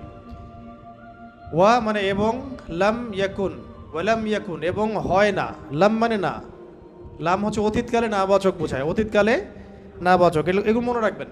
ওয়া মানে এবং, ওয়াবের দুটো অর্থ হয় আল কোরআনে, কখনো কখনো শপথ বা কসম অর্থে আসে, কখনো কখনো এবং অর্থে আসে। যেমন ওয়া তিন, তিন ফলের কসম, ওয়াল আসরি সময়ের কসম। আর এখানে ওয়া জবর মানে হচ্ছে এবং, ওয়ালাম, লাম হচ্ছে অতীতকালে না বাচক, অতীতকালে না বাচক। যেমন আমি কখনো বলিনি, আমি করিনি, আমি যাইনি, এগুলো বোঝাতে লাম শব্দ প্রয়োগ করা হয়। ঠিক আছে, ওয়ালাম ইয়াকুন, ইয়াকুন মানে হয়, লাম ইয়াকুন মানে হয় না, ওয়ালাম ইয়াকুন এবং হয় না, এবং হয় না, লাহু মানে তার জন্যে, লাহু মানে তার জন্য বলতে এখানে আল্লাহর দিকে নিসবত করা হচ্ছে। ওয়ালাম ইয়াকুন লাহু, তার জন্যে হয় না, কি হয় না? কুফুয়ান, মানে কুফু মানে কি? সমতুল্য, সমকক্ষ। অনেকে বলেন না বিয়ের ক্ষেত্রে কুফু দেখতে হয়, সমতুল্য, সমকক্ষ, সামঞ্জস্যতা। আহাদ কেউই, মানে তার সমতুল্য সমকক্ষ কেউ নাই, তার সমতুল্য সমকক্ষ কেউ নাই। এটা হচ্ছে আরও কঠিন, কারণ একজন ধরেন আহাদ উতরে আসলো, সমাদে গিয়ে শেষ হয়ে গেল। কেউ হয়তো বলছে লাম ইয়ালিদ ওয়া লাম ইউলাদ, এটাকে কোনোভাবে ব্যাখ্যা করছে, ধরেন কোনোভাবে উল্টাপাল্টা ব্যাখ্যা করছে, কিন্তু শেষে গিয়ে এসে কিন্তু আর পারবে না। ওয়ালাম ইয়াকুল্লাহু কুফুয়ান আহাদ, তার সমতুল্য কিছুই নাই। ধরেন আপনি বললেন যে এই মূর্তিটা নাউজুবিল্লাহ একটা দেবতা, কেউ বললো হয় কোনো মুশরিক, তাহলে এই মূর্তি একটা না, এই মূর্তি আরও অনেক আছে, সামঞ্জস্য আছে। কেউ যদি বলে এই নক্ষত্রটা তার ইলাহ, নাউজুবিল্লাহ, এই নক্ষত্র একটা না, তার সামঞ্জস্য আরও আছে, সিমিলারিটিস আছে আর কি। ঠিক আছে, কেউ বললো যে অমুক নবীর সন্তান আল্লাহর পুত্র, নাউজুবিল্লাহ, এই নবীর সন্তান একজন না, আরও বহু নবী আছে তাদের সন্তান হয়েছে।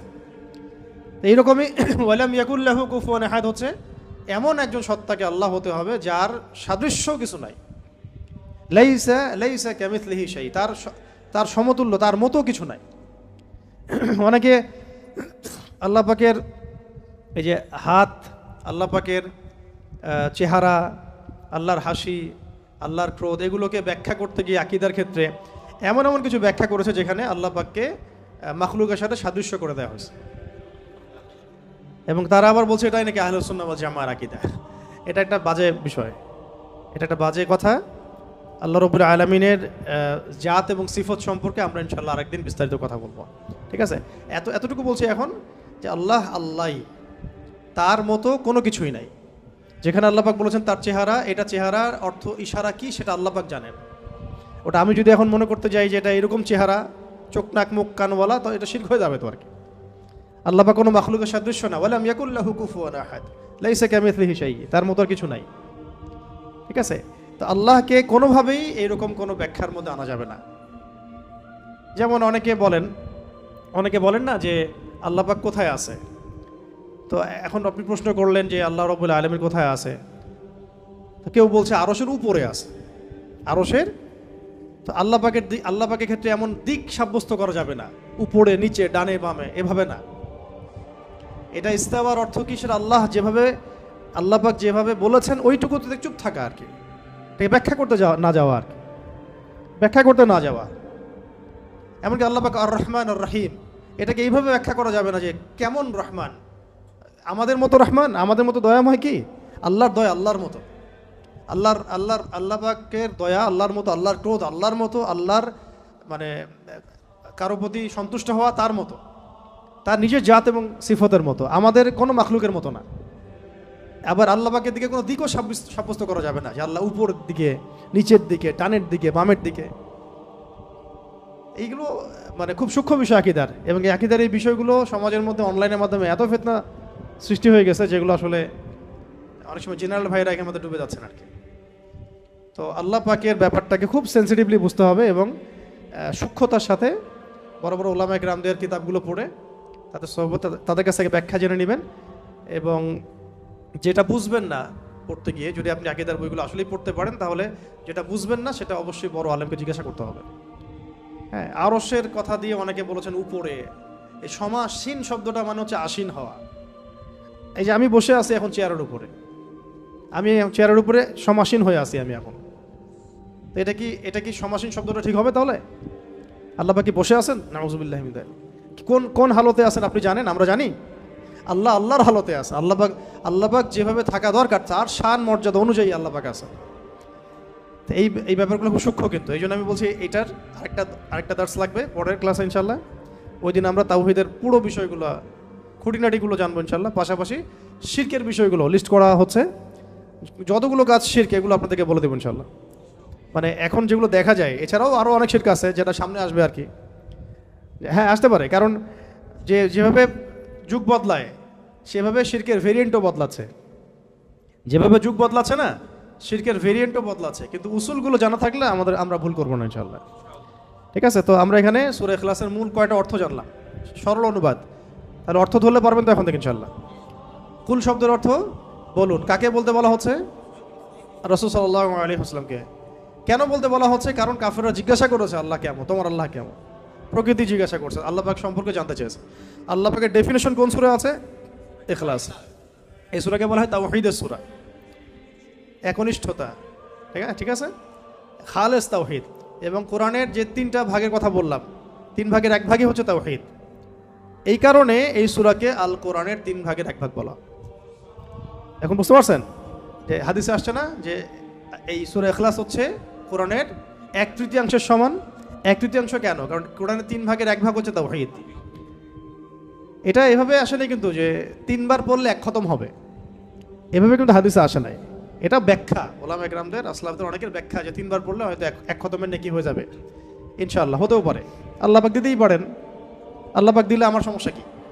তো এইভাবে হাদিসে আসে না যে 3 বার পড়লেই 1 খতমের নেকি হবে, এইভাবে হাদিসে আসে না। আসছে যে এই সূরা হচ্ছে কোরআনের 3 ভাগের 1 ভাগ, 1/3 সমান। 1/3 তৃতীয়াংশের সমান। এটাও একটা ব্যাখ্যা যে কোরআনের 3 ভাগের 1 ভাগ জুড়ে তাওহীদ আছে। বাকি 1 ভাগ কি আছে? বাকি 1 ভাগ আছে না, বাকি 1 ভাগ আছে ইতিহাস, হিস্ট্রি, পূর্ববর্তী নবীদের অনেক ঘটনা, এইগুলো আছে 1 ভাগ, ঠিক আছে।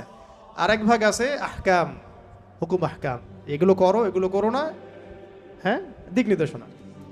আর এমনি আমরা বলছি আমাদের দিনের যে মূল 3টা ভিত্তি, সেটার মধ্যে একটা হচ্ছে তাওহীদ, একটা রিসালাত, একটা হলো আখিরাত। আচ্ছা, এখন আসেন শেষ করি, আমরা 10টা বেজে আছে। এখন আর 2-1টা কথা বলে আমি শেষ করি যে আজকের মতো, যে আমরা জানলাম এই সূরা শানে নুজুল কি, অর্থগুলো কি। আচ্ছা, অর্থগুলো একবার রিপিট করে নেই। কুল মানে কি বলুন? হুয়া আল্লাহ, হুয়া মানে কি? তিনি, হুয়া মানে তিনি, এখানে আল্লাহকে সাব্যস্ত নিসবত করা হচ্ছে। আল্লাহ মানে আল্লাহ, আহাদ মানে এক। আচ্ছা, আল্লাহ শব্দটা কিন্তু নিজেই ইসমে আজম, আল্লাহ শব্দটা নিজেই কিন্তু ইসমে আজম। এটার সাথে প্রাসঙ্গিক বলে দিলাম, ওই দোয়াটা যদি করেন দোয়া করার আগে, তাহলে ইনশাআল্লাহ দোয়া কবুল হবে। কোনটা? আল্লাহুম্মা ইন্নী আসআলুকা বিআন্নী আশহাদু আন্নাকা আনতা আল্লাহ লা ইলাহা ইল্লা আনতাল আহাদুস সামাদুল্লাযী লাম ইয়ালিদ ওয়া লাম ইউলাদ ওয়া লাম ইয়াকুল লাহু কুফুয়ান আহাদ। এটা একটা। তারপরে আল্লাহ পাক বলছেন, বলুন তিনি আল্লাহ এক, আল্লাহুস সামাদ, আল্লাহ পাক অমুখাপেক্ষী, লাম ইয়ালিদ তিনি কাউকে জন্ম দেন নাই, ওয়া লাম ইউলাদ তাকেও কেউ জন্ম দেয় নাই, তাকেও কেউ জন্ম দেয় নাই। এটা প্যাসিভ, এটা মাজহুল আর কি, আরবিতে বলে মাজহুল, মানে প্যাসিভ। লাম ইয়ালিদ তিনি কাউকে জন্ম দেন নাই, ওয়া লাম ইউলাদ তাকেও কেউ জন্ম দেয় নাই। আর ওয়া লাম ইয়াকুল লাহু কুফুয়ান আহাদ, ওয়া মানে এবং, লাম শব্দ প্রয়োগ হয় কখন? অতীতকালে নাবাচক বোঝাতে। ইয়াকুন মানে হয়, ওয়া লাম ইয়াকুন মানে হয় না, এবং হয় না, লাহু মানে তার জন্যে বা তার, হ্যাঁ তার জন্যে, কুফুয়ান মানে সমতুল্য বা সমকক্ষ, আহাদ মানে কেউই, তাহলে তার সমতুল্য বা তার সমকক্ষ কেউ নাই। আচ্ছা, আজকে আমরা যতটুকু জানলাম আর কি, একটা হলো সূরাতুল ইখলাসের নামকরণ, তারপরে এর অর্থগুলো, এটা মাক্কি সূরা না মাদানী সূরা, এর শানে নজুল, এগুলো জানা হয়েছে, এবং সংক্ষিপ্ত শাব্দিক অনুবাদ জানা হয়েছে। বাকি এর আরও বেশ কিছু বিষয় আছে, যেমন এর মধ্যে তাওহীদ আছে, তাওহীদের প্রকরণগুলো, যেমন তাওহীদের রুবুবিয়্যাত, তাওহীদে উলুহিয়্যাত, তাওহীদে আসমা সিফাত, ইনশাআল্লাহ আমরা আগামী দার্সে জানবো। এবং তাওহীদের ফজিলত, তাওহীদ না থাকলে কি হবে, এবং তাওহীদের বিপরীত শিরক কাকে বলে, এবং এর ক্ষতিকর দিকগুলো কি কি, শিরকের কুফল এবং এর শাস্তি, এবং শিরকের প্রকারভেদ, যেমন আকীদার ক্ষেত্রে শিরক, আমলের ক্ষেত্রে শিরক, কথার ক্ষেত্রে শিরক, এবং গোপন শিরক বা রিয়া। এর সাথে আধুনিক বিশ্বে যে শিরকগুলো দেখা যায় সেগুলোর তালিকা, এই জিনিসগুলো ইনশাআল্লাহ আমরা আগামী দার্সে জানবো। এর সাথে ঈমান ভঙ্গের 10টা কারণ, ঈমান ভঙ্গের 10টা কারণ, এগুলো খুবই ভাইটাল। ইনশাআল্লাহ পরের দার্সে সবাই আসবেন, এটা আমরা আশা করতেছি। আর শেষ করার আগে শুধু আমি এই সূরার কয়েকটা ফজিলত বলে আপনি শেষ করতেছি, এটা জানা দরকার আছে, তাহলে আমাদের আগ্রহ জন্মাবে। তো ফজিলতগুলো আপনারা মাসিক আল কাউসারও পাবেন, অনলাইনে মাসিক আল কাউসারও পাবেন। আমি কয়েকটা ফজিলত নোট করে আনছি আপনাদেরকে একটু বলার জন্য। 1 নাম্বার, ঠিক আছে, একটু মনে রাখেন, ফজিলত জানলে কি হয়, ওইটার উপর আমল করার আগ্রহ বাড়ে। এটা যখন পড়ছিলাম আমার নিজেরই মনে হচ্ছিল যে আহা, এত সহজ একটা আমল আমরা কেন করি না। এবং আপনাদের জন্য ফজিলত কালেক্ট করতে গিয়ে আমি একটা ফজিলত পেয়েছি আজকে, যেটা আমি আগে কখনোই জানতাম না। তো কয়েকটা ফজিলত শুনি। হ্যাঁ, 1 নাম্বার, এক ব্যক্তি জনৈক সাহাবীকে দেখলেন, রেফারেন্সগুলো দেয়া আছে, এটা সহিহ বুখারী, আবু দাউদে আসছে, নাসাইতে আসছে। এক ব্যক্তি জনৈক সাহাবীকে দেখলেন যে তিনি প্রত্যেক নামাজেই সূরা ইখলাস পড়েন, প্রত্যেক নামাজে সূরা ইখলাস পড়েন, মানে তাকে ইম্মতির দায়িত্ব দেওয়া হয়েছে। প্রত্যেকটা রাকাতে তিনি যখন সূরা ফাতিহা শেষ করেন সূরা ইখলাস পড়েন, তারপরে অন্য কিরাত করেন। এটা কি ইউনিক না? কখনো দেখেছেন এমন কোন ইমামকে? তো উনি এটা পড়েন, তো এই বিষয়টা তাকে বলা হলো যে আপনি এটা কেন করেন, আপনি এটা বন্ধ করেন, মাঝে মাঝে পড়েন, পরামর্শ দেওয়া হচ্ছে। তিনি বলছেন না, আমি বন্ধ করব না। তো এমন অবস্থা হয়েছে যে কেসটা রাসূল সাল্লাল্লাহু আলাইহি ওয়াসাল্লামের দরবার পর্যন্ত পৌঁছেছে।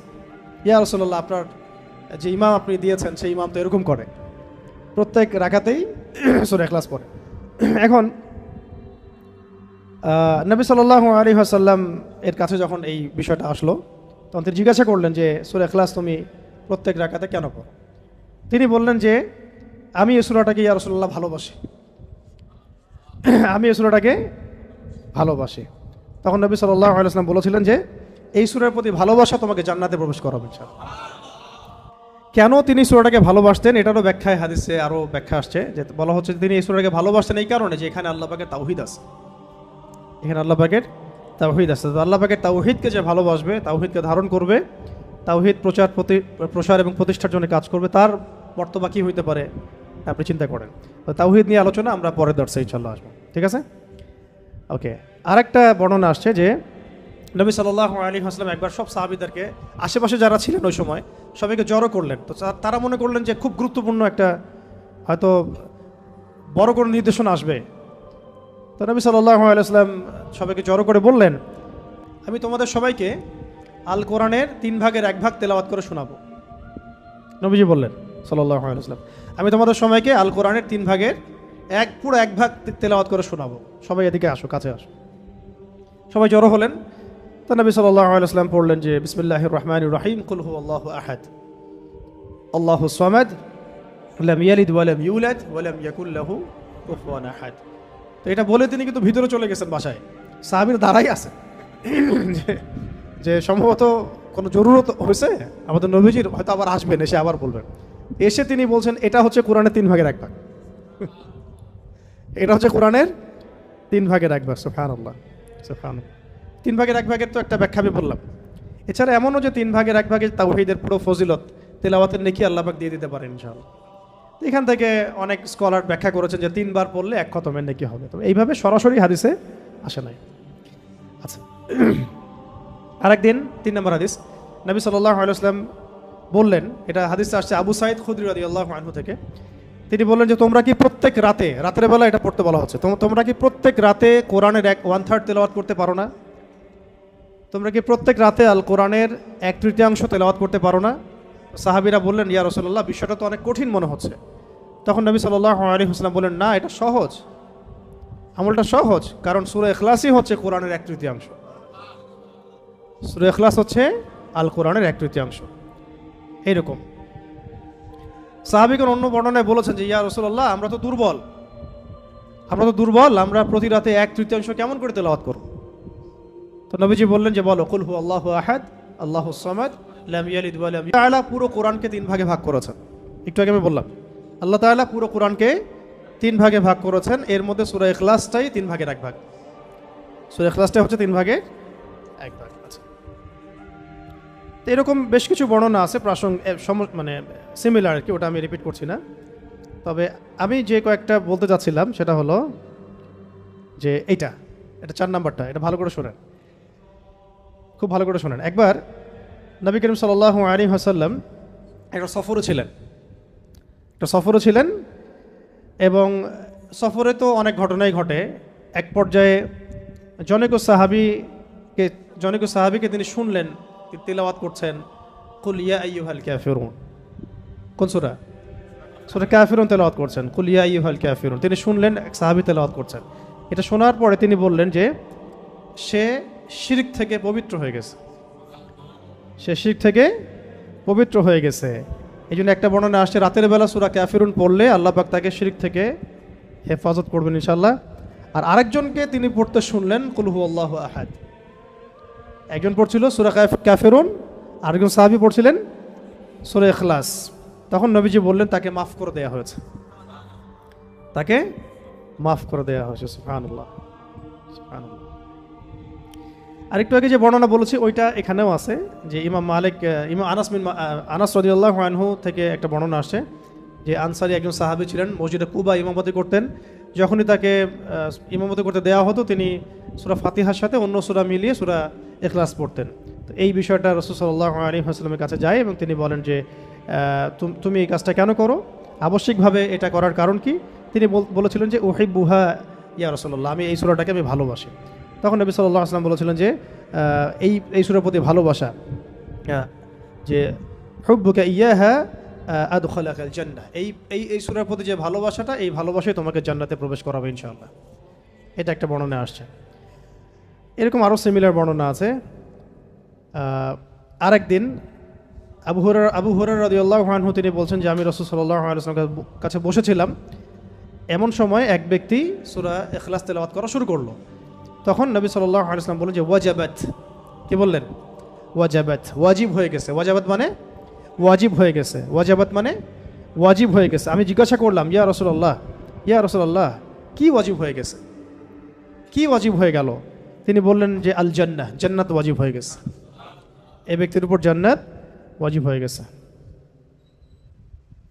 আরেকজন সাহাবী এসেছিলেন নবী সাল্লাল্লাহু আলাইহি ওয়াসাল্লামের কাছে, এসে বলেছিলেন যে আমার এক ভাই আছে, মানে মুমিন ভাই, আমার এক ভাই আছে, উনিও সাহাবী, তো তিনি সূরা ইখলাসকে খুব ভালোবাসেন। তো নবীজি বললেন তাকে জানিয়ে দাও, তোমার ভাইকে জানিয়ে দাও যে এই সূরার প্রতি ভালোবাসার কারণে তাকে জান্নাতের সুসংবাদ দান করো। তাকে জানিয়ে দাও যে এই সূরার প্রতি ভালোবাসার কারণে তাকে জান্নাতের সুসংবাদ দেয়া হচ্ছে।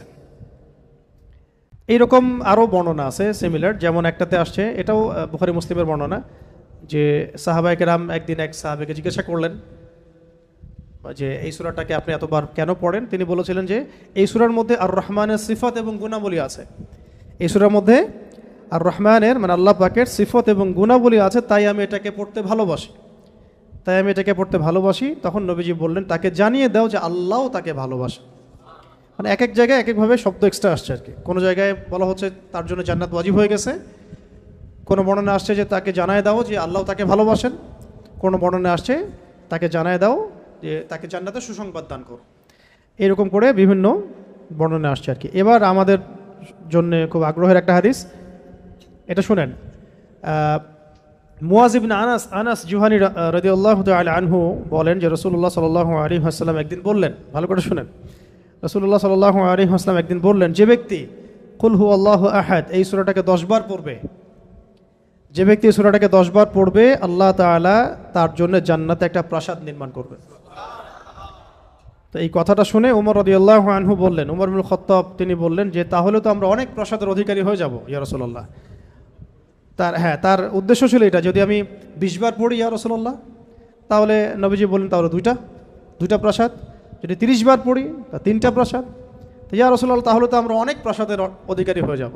তখন নবীজি বললেন যে আল্লাহ তাআলার দান এর চেয়েও বেশি প্রশস্ত, মানে আপনি 100 পড়লে 10টা ঘর পাবেন, আর আমরা 100 পড়লে 10টা ঘর পাবো, 200 পড়লে 20টা।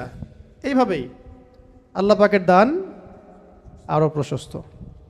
আর যে হাদিসটার কথা আমি বললাম, যেটা আমি আজকে আপনাদের জন্য এটা রেডি করতে গিয়ে জেনেছি আর কি, এটা আমার আগে জানা ছিল না। এটা জানার পরে আসলে আমাদের মনে হচ্ছে কেন এই আমলগুলো করি না। এত সময় দেখা যায় যে অনেক সময় অনলাইনে বসে থাকছি, তাই না? অনেক সময় এমনিই বসে আছি জিকির ছাড়া, তো গাড়িতে যাওয়া আসা হচ্ছে, ওই সময় বসে আছি, কোনো কাজ নাই, এমন অনেক সময় হয় না? কেন আমরা এই সময়গুলো কাজে লাগাই না? এই লাস্ট হাদিস, একজন সাহাবী ছিলেন যার নাম মুয়াবিয়া ইবনে মুয়াবিয়া বিন মুয়াবিয়া আল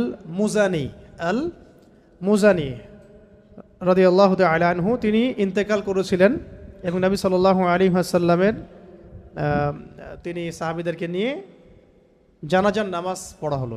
ভালো করে শুনুন, মুয়াবিয়া ইবনে মুয়াবিয়া আল মুজানি রাদিয়াল্লাহু তাআলা আনহু ইন্তেকাল করলেন, নবী সাল্লাল্লাহু আলাইহি ওয়াসাল্লাম সাহাবীদেরকে নিয়ে তার জানাজার নামাজ পড়ানোর পরে নবী সাল্লাল্লাহু আলাইহি ওয়াসাল্লামের কাছে জিবরাইল আলাইহিস সালাম আগমন করলেন এবং তাকে জানিয়ে দেওয়া হলো ওয়াহির মাধ্যমে যে এই সাহাবীর জানাজায় আমি জিবরাইল আলাইহিস সালাম বলছেন 70,000 ফেরেশতা সহ আমি উপস্থিত হয়েছিলাম। 70,000 ফেরেশতা সহ এই জানাজা সালাতে আমি উপস্থিত হয়েছি। তো নামাজ শেষে নবী সাল্লাল্লাহু আলাইহি ওয়াসাল্লাম জিজ্ঞাসা করলেন যে ইয়া জিবরিল হে জিবরিল বিমা বালাগা মুআবিয়া ইবনে মুআবিয়া হাযিহিল মানজিলা, এই সাহাবীর মুআবিয়া ইবনে মুআবিয়া রাদিয়াল্লাহু তাআলা আনহুর কোন কারণে এই মঞ্জিলে তাকে পৌঁছে দেওয়া হলো, কোন কারণে তাকে এই মঞ্জিলে পৌঁছে দেওয়া হলো, মানে এত উঁচু মাকাম দেওয়া হলো। তখন তিনি বলছিলেন যে ইয়া রাসূলুল্লাহ সাল্লাল্লাহু আলাইহি ওয়াসাল্লাম, এই মর্যাদা লাভের কারণ হচ্ছে যে সে দাঁড়িয়ে, বসে, হেঁটে সওয়ারিতে অবস্থায় সবসময় সূরা ইখলাস তেলাওয়াত করত। এই মর্যাদার কারণ হচ্ছে সে দাঁড়িয়ে, বসে, হেঁটে হেঁটে সওয়ারিতে মানে সার্বক্ষণিক তার আমলে ছিল, খুসুসি আমল ছিল সূরা ইখলাসের বেশি বেশি তেলাওয়াত। সুবহানাল্লাহ। এটা মুসনাদ আহমদে আসছে হাদিসটা, আরও কিছু হাদিসের মধ্যে আসছে হাদিসটা। তো আল্লাহ পাক আমাদের সবাইকে এই সূরার প্রতি বেশি বেশি আমল করার তৌফিক দান করেন। অনেকগুলো ফজিলত পেলাম, তাহলে ফজিলতগুলোর মধ্যে এগুলো সব অথেন্টিক, এগুলো নিয়ে কোনো ইনশাল্লাহ সন্দেহের কিছু নাই। অন্য কিছু কিছু বইয়ের মধ্যে দেখা যায় যে 400 পড়লে, 1000 পড়লে কিছু কিছু আমল দেয়া আছে, এগুলো সনদগুলো সহি না এবং এগুলো দুর্বলতা আছে, তো ওইগুলো আমরা এখানে আলোচনা আনলাম না। মূল যে বিষয়গুলো সেগুলো বললাম যে এই সূরা প্রথমত রাতের বেলা পড়তে হবে, মানে আমরা পড়বো ইনশাল্লাহ। তারপরে সূরা ফালাক নাস ইখলাস, এটা তো সকাল সন্ধ্যায়, আবার ঘুমানোর সময়ও, ঠিক আছে। এটা গেল 3টা আমল। আরেকটা হলো অন্তত পক্ষে 10 বার দিনে, 10 বার তো পড়াই যায়, নিজের উপর এটা কিন্তু আমল হিসাবে নিয়ে নেওয়া যায়। আমি 10 বার পড়বো সারাদিনে, হ্যাঁ, একটা অট্টালিকা, 10 বার পড়লে একটা প্রাসাদ, জান্নাতে একটা প্রাসাদ, 20 বার পড়লে 2টা, 30 বার পড়লে 3টা, যত বেশি পড়বে তত বেশি। সবচেয়ে বড় কথা, এই সূরার মধ্যে আল্লাহ পাকের তাওহীদ আছে এবং এই তাওহীদকে যে ভালোবাসবে আল্লাহ তাকে ভালোবাসবেন। এই সূরাকে যে মহব্বত করবে আল্লাহ তাকে মহব্বত করবেন। এই সূরাকে যে ব্যক্তি তাওহীদের কারণে মহব্বত করে, আল্লাহ পাকের জাত এবং সিফাতের কারণে মহব্বত করে, আল্লাহ পাক তাকে জান্নাতে প্রবেশ করাবেন। তো এখানে সবচেয়ে মূল কথাটা হচ্ছে আল্লাহ পাকের তাওহীদ। এই তাওহীদ কি, তাওহীদ কত প্রকার, তাওহীদের প্রকারভেদগুলো কি কি, তাওহীদের বিপরীত কি, শিরক কত প্রকার, ঠিক আছে, কি কেন, এর ক্লাসিফিকেশনগুলো, এইগুলো ইনশাআল্লাহ আমরা আগামী দার্সে জানবো ইনশাআল্লাহ। ঠিক আছে, আজকে এই পর্যন্ত থাক। আগামী দার্সে সবাইকে আসার আমন্ত্রণ জানাচ্ছি। আল্লাহ পাক আমাদের সবাইকে সূরাতুল ইখলাস বিশুদ্ধ করে তিলাওয়াতের, এর মর্ম বোঝার এবং এর উপর নিয়মিত আমল করার তৌফিক দান করেন। এবং সূরা ইখলাসের মধ্যে যে তাওহীদ আছে, এই তাওহীদটা নিজের জীবনে, আকীদায়, আমলে, নিজের আখলাকের মধ্যে প্রতিষ্ঠা করা এবং এই তাওহীদের ব্যাপক প্রসার প্রতিষ্ঠায় নিজেদেরকে আত্মনিয়োগ করার তৌফিক আল্লাহ পাক আমাদেরকে দান করে দেন। ওয়া আখিরু দাওয়ানা আনিল হামদুলিল্লাহি রাব্বিল আলামিন। আমরা সবাই দোয়া পড়ব, সুবহানাকা আল্লাহুম্মা ওয়া বিহামদিক আশহাদু আল্লা ইলাহা ইল্লা আনতা আস্তাগফিরুকা ওয়া আতুবু ইলাইক।